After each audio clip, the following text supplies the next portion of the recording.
ہماری قسمت اچھی ہے کہ ہم آپ کے زمانے میں نہیں، ورنہ آپ کے اوپر تلوار ہم سونپ لیتے ہیں مولا علی کے ہاتھ، اور آپ کی قسمت اچھی ہے کہ آپ ہم سے بچ گئے۔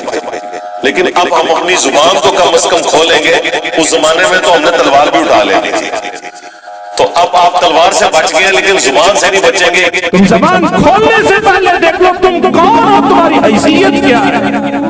تمہیں دنیا کے سر پہ بٹھایا ہوگا لیکن خالد ابن ولید کی پیر کی دھول بھی نہیں ہو، اور جب خالد ابن ولید کو اجازت نہیں کہ عبد الرحمن ابن عوف کے بارے میں بات کرے تو آپ کو یہ اجازت نہیں ہے کہ حضرت معاویہ یا حضرت علی، حسن و حسین یا حضرت عثمان یا حضرت عمر یا ابو بکر یا کسی بھی اور صحابی سے متعلق کوئی بات کھولو۔ اللہ کے نبی صلی اللہ علیہ وسلم کے زمانے میں حضرت خالد ابن ولید، حضرت عبد الرحمن ابن عوف، ان دونوں میں تھوڑی سی ناراضگی ہو گئی کسی مسئلے پہ بات ہو۔ انسان تھے، صحابہ کے پاس اپنے معاملات ہوتے تھے۔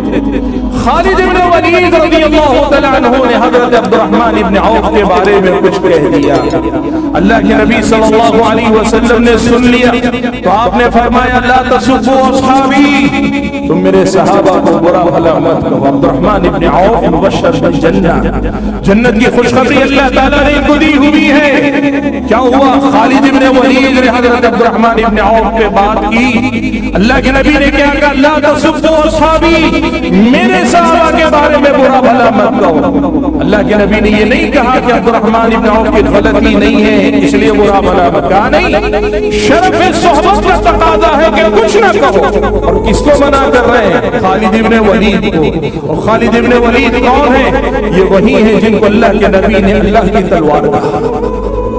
اسلام کی اتنی عظیم خدمت خالد ابن ولید نے کی ہوئی ہے کہ اللہ کے نبی نے اپنی زبان سے کہا سیف من سیوف اللہ، اللہ کی تلواروں میں سے ایک تلوار ہے۔ جس کی خدمت اسلام کا یہ معیار ہو کہ نبی کی زبانی اللہ کی تلوار ہونے کا لقب پائے، اس کو جب اللہ کے نبی اجازت نہ دے کہ صحابہ کے بارے میں زبان کھولے تو ایرے غیر نتھو خیرے کو کیا پہنچتا ہے کہ صحابہ کے اپنے زبان۔